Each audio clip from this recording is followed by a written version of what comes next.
My beloved Orpheus, the day we were married, it was as if I was born again, but more beautiful.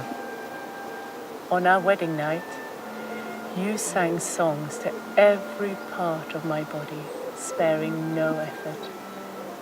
You wrote odes to my toenails, sonnets to the backs of my knees, an epic poem to the journey along my spine. As you sang, you mapped the territory. You named this world that is my body, your world, home. And at each new place you discovered, you planted your mark and you swore you'd never leave. Never, never leave me. I said, you might die in the war. You replied, oh, Eurydice, but my love is stronger than death. Designing for landscape theatre is an interesting beast. It's not like working in the conventional theatre, mostly because you don't have the security of a conventional theatre. You can't make it dark when you want to. You can't focus a light to point people's attention in a direction that you want. And I think for a set and costume designer, it's an interesting process because you can't just plonk a stage and expect everyone to look at that stage and not look at the environment around them. So essentially the stage is the entire environment. If you can see it, then it's a stage.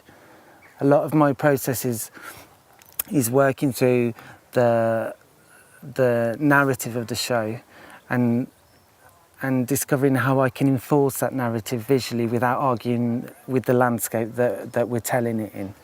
Wildwork spent quite a lot of time working in Palestine. I was lucky to go over and work over there with some incredible people, and you see some amazing things, and it's a really beautiful landscape that is dotted with really aggressive structures that very clearly marcate boundaries and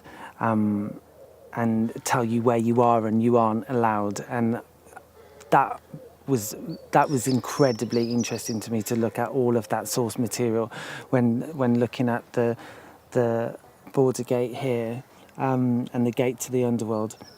Ironically, our Underworld isn't that aggressive, and it actually isn't that, well, it is quite dark in places, but it's not an Underworld, it's not a hell.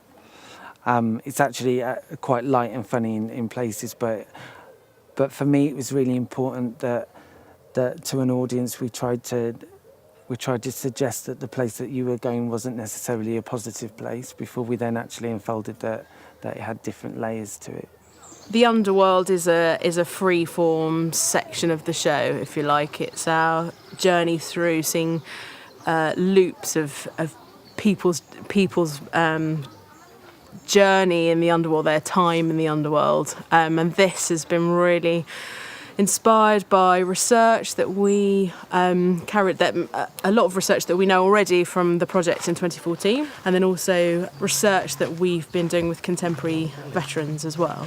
You sort of watch people wandering around, feeling like they really are starting to get lost in this place. We've given them lots of opportunities to see many different narrative loops that are taking place throughout the walled gardens, the flower gardens, ornamental gardens. So yeah, I think it works well in terms of also just sort of threading through some of that additional research that we've done to support the story.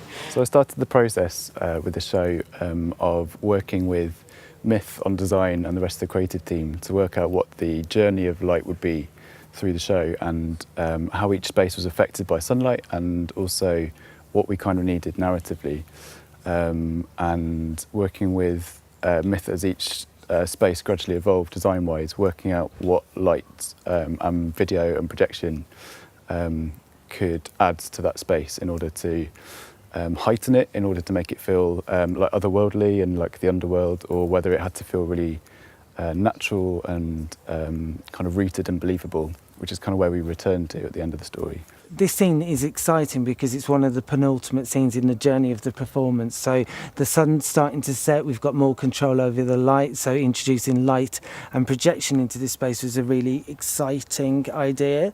And so I kind of merged the two ideas that we could have paintings or a painting in the space that we could then use as a projection screen, and then that then went on a bit more of a journey, and not only do we use it for projection, but it also becomes a really exciting entrance for Persephone, who is the queen of the underworld.